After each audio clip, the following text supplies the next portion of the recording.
ಅಂಜಲಿ ಅಂಜಲಿ ಏನೇ ಮಗುನ್ ನೀನ್ ಎತ್ಕೋಬೇಕಾ? ನಾನೇ ಕೊಡಿ, ನಾನೇ ಎತ್ಕೊಂತೀನಿ.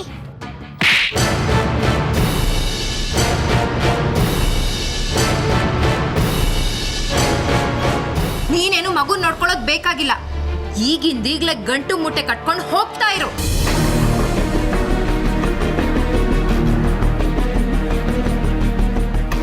ಮಾಯಾ, ಭಾರತಿ ಅಕ್ಕ ನಿನ್ನ ಮೇಲೆ ಕೈ ಮಾಡಬಾರ್ದಾಗಿತ್ತು.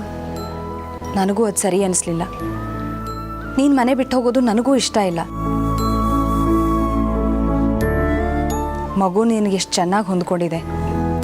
ಈಗ ನೀನೇನಾದರೂ ಮನೆ ಬಿಟ್ಟು ಹೋಗ್ಬಿಟ್ರೆ ಮಗುನೂ ನೋಡಿಕೊಂಡು ಮನೆ ಕೆಲಸನೂ ಮಾಡ್ಕೊಳ್ಳೋದಕ್ಕೆ ತುಂಬ ಕಷ್ಟ ಆಗುತ್ತೆ. ಏನೋ ಆಗಿದಾಗೋಯ್ತು ಬಿಡು. ಅಮ್ಮ, ಈ ಸುಳ್ಳಕ್ಕಂಗೆ ಯಾವಾಗಲೂ ಫೋನಲ್ಲೇ ಮಾತಾಡ್ತಿರ್ಬೇಡ ಅಂತ ಹೇಳು. ಇನ್ಮೇಲಾರ ಸಂಜು ಪೋಟನ್ನು ಚೆನ್ನಾಗಿ ನೋಡ್ಕೊಂತ ಹೇಳಮ್ಮ. ಅಕ್ಕ, ನನ್ನನ್ನು ನಂಬಿ ಸಂಜುನ ನನ್ನ ಸ್ವಂತ ಮಗಳ ಥರ ನೋಡ್ಕೊಳ್ತೀನಿ. ಯಾಕೋ ಗೊತ್ತಿಲ್ಲ, ಇವಳನ್ನ ನಾನು ತುಂಬ ಹಚ್ಕೊಂಡ್ಬಿಟ್ಟಿದ್ದೀನಿ. ಇವಳನ್ನ ಬಿಟ್ಟಿರೋ ಶಕ್ತಿ ನನಗಿಲ್ಲ ಅಕ್ಕ. ಪ್ಲೀಸ್ ನನ್ನನ್ನು ಕೆಲಸದಿಂದ ತೆಗಿಬೇಡಿ. ನಾನು ಇವಳನ್ನ ಬಿಟ್ಟು ಎಲ್ಲೂ ಹೋಗಲ್ಲ. ಇಲ್ಲ ಅಂತ ಹೇಳಿದ್ನಲ್ಲ ಮಯ, ಅಂಥ ತಪ್ಪು ನೀನೇನು ಮಾಡಿಲ್ಲ. ಸ್ವಲ್ಪ ಮಗು ಹತ್ರನೇ ಇರು, ನನಗೊಳು ಸ್ವಲ್ಪ ಕೆಲಸ ಇದೆ.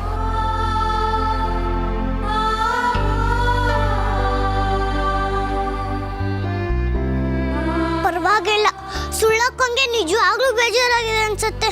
ಪಾಪ, ಈ ಸುಳ್ಳಕ್ಕಂಗೆ ದೊಡ್ಡಮ್ಮ ಹೊಡೆದೇ ಬಿಟ್ರು. ತುಂಬಾ ನೋವಾಗಿರುತ್ತೆ ಅನ್ಸುತ್ತೆ. ಅಬ್ಬಬ್ಬಾ, ಈ ಮಗುಗೋಸ್ಕರ ನಾಟಕ ಆಡಿ ಆಡಿ ಸಾಕಾಗೋಯ್ತು. ನಾನು ಹೆತ್ತಿರೋ ಮಗುನು ಇಷ್ಟು ಮುದ್ದಿಸ್ತೀನೋ ಇಲ್ವೋ ನನಗೆ ಗೊತ್ತಿಲ್ಲ. ಎಲ್ಲ ನನ್ನ ಕರ್ಮ. ಅಯ್ಯೋ, ಈ ಸುಳ್ಳಕ್ಕ ಕೆಟ್ಟ ಬುದ್ಧಿ ಬಿಡೋದೇ ಇಲ್ಲ, ಒಳ್ಳೆ ಬುದ್ಧಿನೇ ಕಲಿಯಲ್ಲ.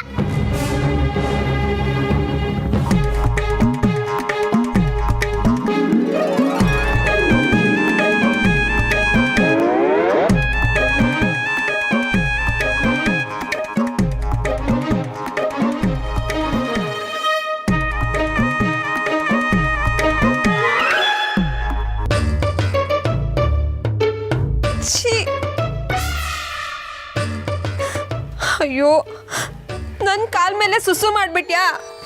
ಸಂಜು ಪಾಪು, ಒಳ್ಳೆ ಕೆಲಸ ಮಾಡ್ದಿ. ಯಾಕಂದ್ರೆ ಹಾಗೆ ಆಗ್ಬೇಕು. ಛೇ,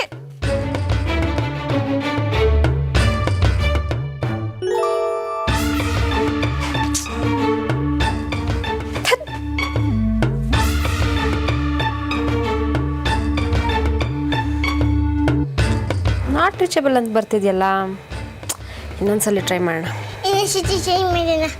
ಇವಳು ಸುಳ್ಳಿ ಅಂತ ಅಮ್ಮಂಗೆ ಹೇಳ್ಬೇಕು. ತಂಗಿನ ಬೈತ್ಯಾ?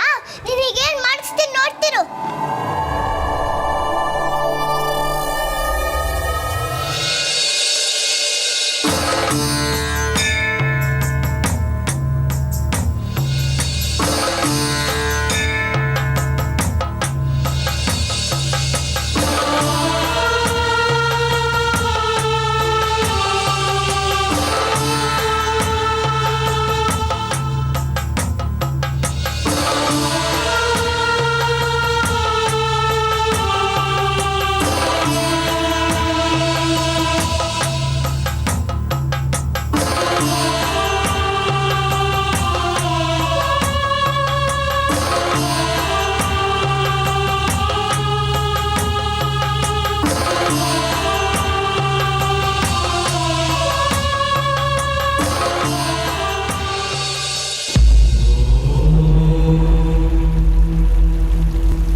जय सच्चिदानंद स्वरूपिणी नमो नमः भगवती।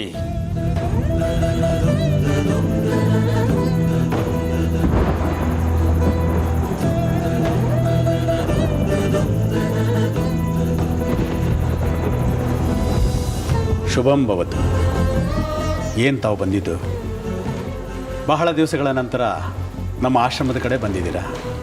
ಗುರುಗಳೇ, ನಾನೊಂದು ದೊಡ್ಡ ಜಿಜ್ಞಾಸೆಯಲ್ಲಿ ಸಿಕ್ಕಾಕೊಂಡಿದ್ದೀನಿ. ಅದನ್ನು ಪರಿಹರಿಸೋಕ್ಕೆ ತಮ್ಮಿಂದ ಮಾತ್ರ ಸಾಧ್ಯ. ನೀವೇ ಒಂದು ದಾರಿ ತೋರಿಸ್ಬೇಕು. ಅದೇನು ಹೇಳಿ. ಗುರುಗಳೇ, ಈಗ 2ನೇ ಮಗುಗೆ ಅನ್ನಪ್ರಾಶನ ಮಾಡಿಸ್ಬೇಕು ಅಂತ ಅಂದ್ಕೊಂಡಿದ್ದೀವಿ. ತುಂಬ ಸಂತೋಷ, ಮಾಡಿ. ಈ ತಿಂಗಳಲ್ಲಿ 5-6 ಒಳ್ಳೆಯ ದಿನಗಳಿವೆ. ಅದರಲ್ಲಿ ಯಾವುದಾದ್ರೂ ಒಂದು ದಿವಸ ಅನ್ನಪ್ರಾಶನ ಶಾಸ್ತ್ರ ಮಾಡಿಸ್ಬೋದು. ಸಮಸ್ಯೆ ಅದಲ್ಲ ಗುರುಗಳೇ. ಸಣ್ಣ ಸಮಸ್ಯೆಗೆ ನೀವು ನನ್ನ ಹತ್ರ ಬರೋಲ್ಲ ಅಂತ ನನಗೆ ಗೊತ್ತು. ನೀವು ದಿವ್ಯ ಜ್ಞಾನಿಗಳು. ನನ್ನ ಸಮಸ್ಯೆ ಏನು ಅಂತ ನಿಮಗೆ ಗೊತ್ತಿರುತ್ತೆ.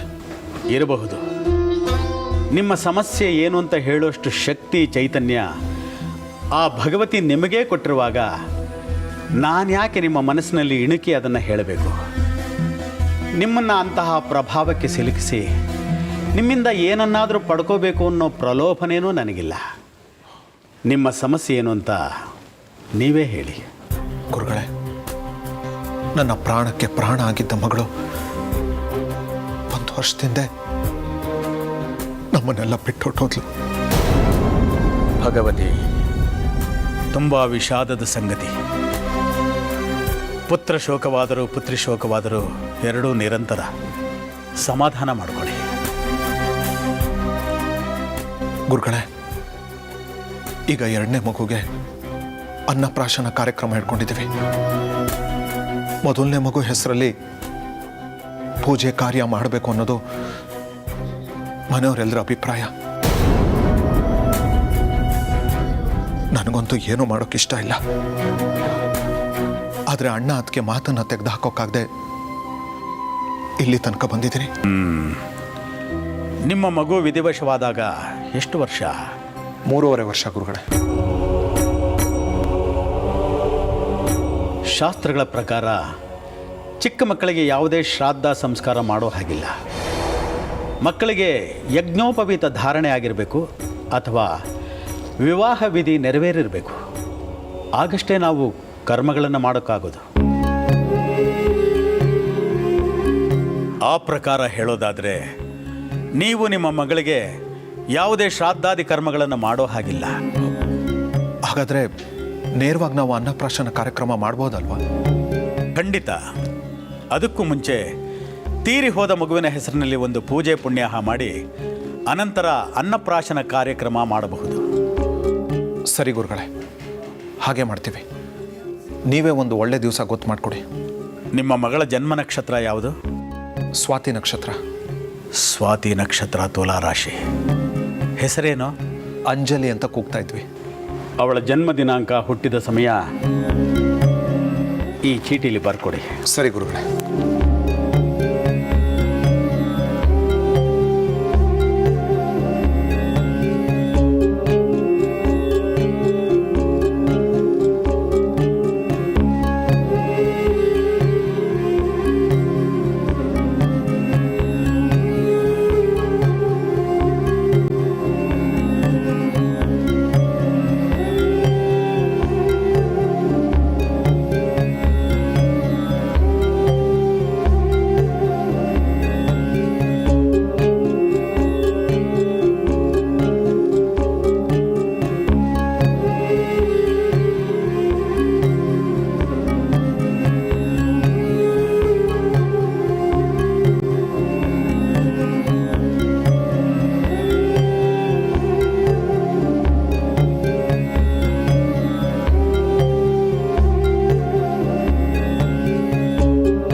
ಏನಿದು ಭಗವತಿ, ಹೀಗಾಗ್ತಿದೆಯಲ್ಲ?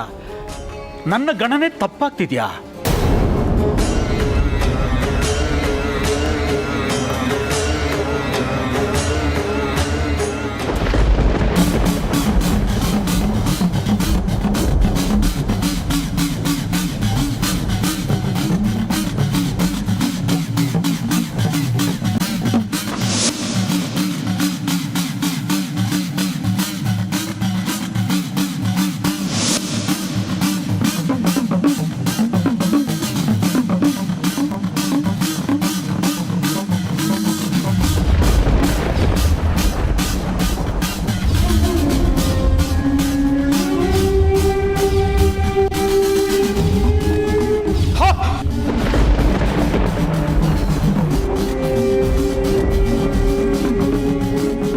ಇಲ್ಲ, ಸಾಧ್ಯನೇ ಇಲ್ಲ.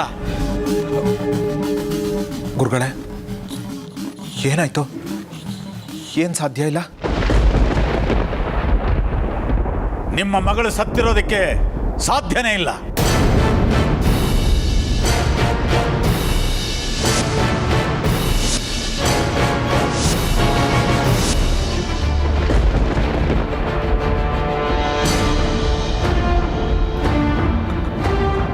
ಗುರುಗಳೇ,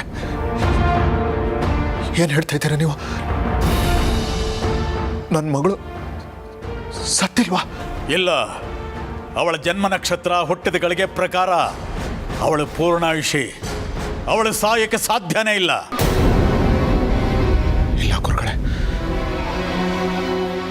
ಅವಳು ಬದುಕಿರೋಕೆ ಹೇಗೆ ಸಾಧ್ಯ?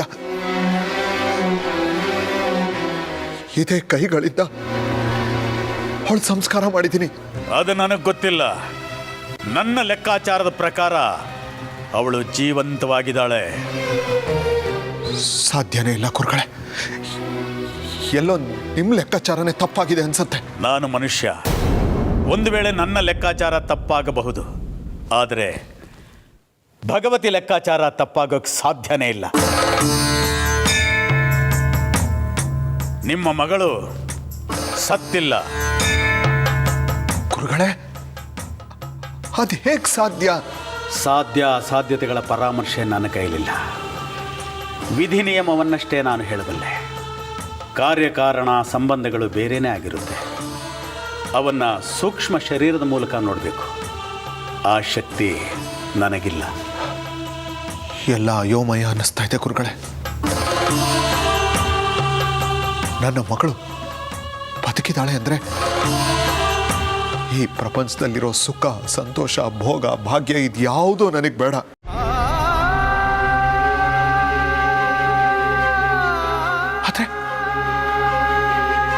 ಆದರೆ ಅದು ಹೇಗೆ ಸಾಧ್ಯ ಗುರುಗಳೇ? ಇದೇ ಕೈಗಳಿಂದ ಅವಳ ಅಂತ್ಯ ಸಂಸ್ಕಾರ ಮಾಡಿ 1 ವರ್ಷನೇ ಕಳೆದೋಯ್ತು ಗುರುಗಳೇ. ಅವಳು ನೆನಪಲ್ಲೇ ಒದ್ದಾಡ್ತಾ ಜೀವಚ್ಛವವಾಗಿ ಬದುಕ್ತಾ ಇದ್ದೀನಿ. ಈಗ ಅವಳು ಬದುಕಿದಾಳೆ ಅಂದರೆ ಎಲ್ಲಿದ್ದಾಳೆ, ಹೇಗಿದ್ದಾಳೆ ಅಂತ ನೀವು ಹೇಳಬೇಕು. ಇಲ್ಲಾಂದ್ರೆ ಅವಳು ಬದುಕಿದಾಳೆ ಅಂತ ನಾನು ನಂಬೋದಾದ್ರೂ ಹೇಗೆ ಗುರುಗಳೇ? ಈಗ ನಾನು ಏನೂ ಹೇಳೋ ಸ್ಥಿತಿಯಲ್ಲಿಲ್ಲ. ಹಿಮಾಲಯಕ್ಕೆ ಹೋಗಿರುವ ನನ್ನ ಗುರುಗಳು ಬಂದ ಮೇಲೆ ನೀವೇ ಬಂದು ಅವರನ್ನು ಕೇಳಿ. ಕೈಲಾಸ ಮಾನಸ ಸರೋವರದ ತಟದಲ್ಲಿ ಇವತ್ತಿಗೂ ತಪಸ್ಸು ಮಾಡುತ್ತಿರುವ 7 ಜನ ಮಹಾನುಭಾವರುಗಳಲ್ಲಿ ನನ್ನ ಗುರುಗಳು ಒಬ್ಬರು. ಅವರಷ್ಟೇ ನಿಮ್ಮ ಪ್ರಶ್ನೆಗಳಿಗೆ ಉತ್ತರ ಕೊಡಲು ಸಾಧ್ಯ. ಅಂದರೆ ನನ್ನ ಮಗು ಬದುಕಿದಾಳೆ ಅಂತ ಖಚಿತವಾಗಿ ಹೇಳ್ತೀರಾ? ಈ ಭಗವತಿಯ ಸಾಕ್ಷಿಯಾಗಿ, ನನ್ನ ಗುರುಗಳ ಸಾಕ್ಷಿಯಾಗಿ ನಿಮ್ಮ ಮಗಳು ಬದುಕಿದ್ದಾಳೆ. ಸುಳ್ಳು ಹೇಳಿ ಯಜ್ಞ ಯಾಗಾದಿಗಳನ್ನು ಮಾಡಿಸಿ ಹಣ ಶೇಖರಣೆ ಮಾಡೋ ವಿಷಯ ಪ್ರೇರಿತ ಸ್ವಾಮಿ ನಾನಲ್ಲ. ಒಂದು ವೇಳೆ ನಾನು ಹೇಳಿದ್ದು ಸುಳ್ಳು ಅನ್ನೋದು ಯಾವುದೇ ಗಳಿಗೆಯಲ್ಲಿ ಸಾಬೀತಾದರೂ ಅದು ನನ್ನ ವಿದ್ಯೆ, ಸಾಧನೆ, ನನ್ನ ಸತ್ಯ ಸಾಕ್ಷಾತ್ಕಾರದ ಸೋಲು ಅಂತ ನಾನು ಭಾವಿಸ್ತೀನಿ. ಆ ನಂತರ ಈ ಭೂಮಿಯ ಮೇಲೆ ಒಂದು ಕ್ಷಣವೂ ಬದುಕದೆ ಪಶ್ಚಿಮ ವಾಹಿನಿಯಲ್ಲಿ ನಿಮ್ಮೆದುರಿಗೆ ನನ್ನ ಪ್ರಾಣತ್ಯಾಗ ಮಾಡುತ್ತೇನೆ. ಗುರುಗಳೇ, ವೃಥಾ ಮಾತು ಬೆಳೆಸುವ ಅಗತ್ಯವಿಲ್ಲ. ನಂಬುವುದು ಬಿಡುವುದು ನಿಮಗೆ ಬಿಟ್ಟಿದ್ದು. ನೀವಿನ್ನು ಹೊರಡಬಹುದು.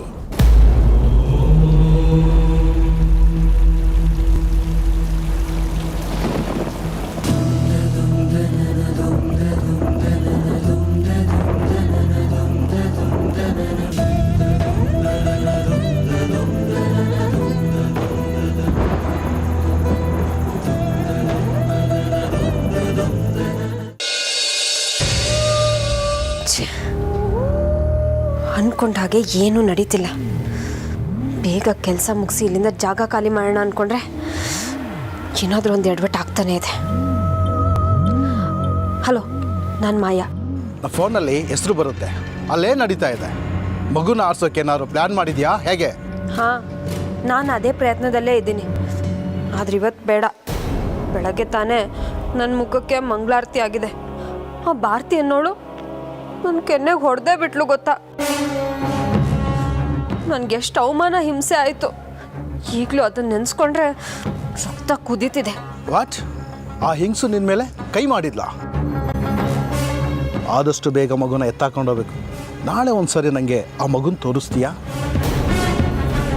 ಆ ಮಗುನ ನೋಡಬೇಕು ಅಂತ ತುಂಬ ಆಸೆ ನನಗೆ. ಅಯ್ಯಯ್ಯೋ, ಅದೆಲ್ಲ ಆಗಲ್ಲ. ಯಾರಿಗಾದ್ರೂ ಅನುಮಾನ ಬಂದರೆ ನಮ್ಮ ಪ್ಲ್ಯಾನೇ ಕೆಟ್ಟು ಹೋಗುತ್ತೆ. ಇಲ್ಲ ಮಾಯಾ, ನಾಳೆ ಮಗುನ ಎತ್ಬಿಡೋಣ. ಏನಾದರೂ ಒಂದು ವ್ಯವಸ್ಥೆ ಮಾಡು. ಹಾಗಂತ್ಯಾ? ಒಂದು ಕೆಲಸ ಮಾಡು, ನಾಳೆ ಕೆಲಸಕ್ಕೆ ಅಂತ ಬರ್ತೀಯಲ್ಲ, ಆಗ ನನ್ನ ರೂಮಿಗೆ ಬಾ. ಆ ಮಗುನ ನಿನ್ನ ಕೈಗೆ ಕೊಡ್ತೀನಿ. ಯಾರಾದರೂ ಪರಿಚಯ ಆದರೆ ಅದು ಅಳಲ್ಲ. ಆಗ ನಮ್ಮ ಕೆಲಸನ ಸುಲಭವಾಗಿ ಮುಗಿಸ್ಬಿಡ್ಬೋದು. ಸರಿ, ರೂಮಿನ ಬಾಗಿಲು ತೆಗೆದಿರು. ನಾನೇನಾದರೂ ಮಾಡಿ ಎಲ್ಲರ ಕಣ್ಣು ತಪ್ಪಿಸಿ ಬರ್ತೀನಿ. ಹಾಗೆ ಮಾಡ್ತೀನಿ. ಆದರೆ ಒಂದು ವಿಷಯ, ಆ ಹೆಂಗಸಿನ ಕಣ್ಣಿಗೆ ಮಾತ್ರ ಕಾಣಿಸ್ಬೇಡ. ನೀನು ಬಂದೆ ಅಂತ ಅವಳಿಗೆ ಗೊತ್ತಾದರೆ ನನ್ನನ್ನು ಕೊಂದೇ ಬಿಡ್ತಾಳೆ. ಸರಿ, ಫೋನ್ ಇಡ್ತೀನಿ.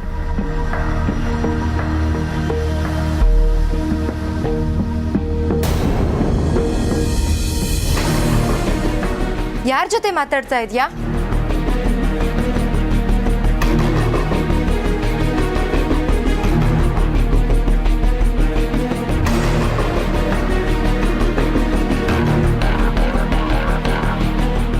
ನಿನ್ನನ್ನೇ ಕೇಳ್ತಿರೋದು. ಯಾರ ಹತ್ರ ಮಾತಾಡ್ತಿದ್ದೆ? ಅದು ಮನೆಗೆ ಫೋನ್ ಮಾಡಿದ್ದೆ. ಯಾರನ್ನೋ ಬಾ ಅಂತ ಕರಿತಾ ಇದ್ದೆ. ಅವಳು ನನ್ನನ್ನು ಕೊಂದು ಬಿಡ್ತಾಳೆ ಅಂತ ಹೇಳ್ತಿದ್ದೆ. ನಿಜ ಹೇಳು, ಯಾರ ಹತ್ರ ಮಾತಾಡ್ತಿದ್ದೆ? ಮಗುನ ಎತ್ಕೊಂಡು ಹೋಗೋದಕ್ಕೆ ಪಿತೂರಿ ಮಾಡ್ತಾ ಇದೆಯಾ? ಇಲ್ಲ ಅಕ್ಕ, ಹಾಗೆಲ್ಲ ಏನಿಲ್ಲ. ಮತ್ತೆ ಯಾರ ಜೊತೆ ಮಾತಾಡ್ತಾ ಇದ್ದೆ? ನಿಜ ಹೇಳು. ಸಾರಿ, ಬೆಳಗ್ಗೆ ನೀವು ನಂಗೆ ಹೊಡೆದಾಗ್ಲಿಂದ ನನಗೆ ತುಂಬ ಹೆದರಿಕೆ ಆಗ್ತಿದೆ. ನಮ್ಮ ಅಣ್ಣ ಬಂದು ನನ್ನ ಕರ್ಕೊಂಡು ಹೋಗ್ತಾನಂತೆ. ಅವನ ಜೊತೆಗೆ ಮಾತಾಡ್ತಿದ್ದೆ. ನಾನು ಹೊರಟೋಗ್ತೀನಿ. ಅದ್ರ ಅವಶ್ಯಕತೆ ಇಲ್ಲ. ನಾನು ನಿನ್ನ ಕೊಲ್ಲೋ ಅಷ್ಟು ಕೆಟ್ಟವಳಲ್ಲ. ನೀನು ಮಗುನ ಎತ್ಕೊಂಡು ಹೋಗೋ ಅಷ್ಟು ಕೆಟ್ಟವಳಲ್ಲ ಅಂತ ನನಗೆ ಗೊತ್ತು.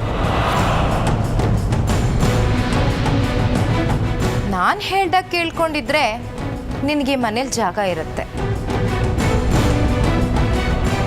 ನಾನು ಏನು ಮಾಡಬೇಕು? ಶಾಂತ ಪಕ್ಕ ಇರೋ ಮಗುನ ಎತ್ಕೊಂಡು ಬಾ. ಮಗುನ ಎತ್ಕೊಂಡು ಬರಬೇಕಾ? ಯಾಕೆ? ಯಾಕೆ ಏನು ಅಂತ ಕೇಳಬೇಡ. ಸುಮ್ಮನೆ ನಾನು ಹೇಳ್ದಷ್ಟು ಮಾಡು. ಅದು ಅದು ಅದು ಏನದು? ಅದು ನೀನು ಈ ಕೆಲಸ ಏನಾದರೂ ಮಾಡಲಿಲ್ಲ ಅಂದರೆ ನೀನು ಮಗುನ ಎತ್ಕೊಂಡು ಹೋಗೋದಕ್ಕೆ ಪಿತೂರಿ ಮಾಡ್ತಾ ಇದೀಯ ಅಂತ ಎಲ್ಲರ ಹತ್ರನೂ ಹೇಳಿ ಬೆಳಿಗ್ಗೆನೆ ನಿನ್ನನ್ನು ಈ ಮನೆಯಿಂದ ಓಡಿಸ್ಬಿಡ್ತೀನಿ ಅಷ್ಟೇ. ಅಯ್ಯಯ್ಯೋ, ಹಾಗೆ ಮಾಡಬೇಡಿ. ಸರಿ, ನೀವು ಹೇಳ್ದಾಗೆ ಮಾಡ್ತೀನಿ. ಆಯಿತು, ಬಾ ನನ್ನ ಜೊತೆ.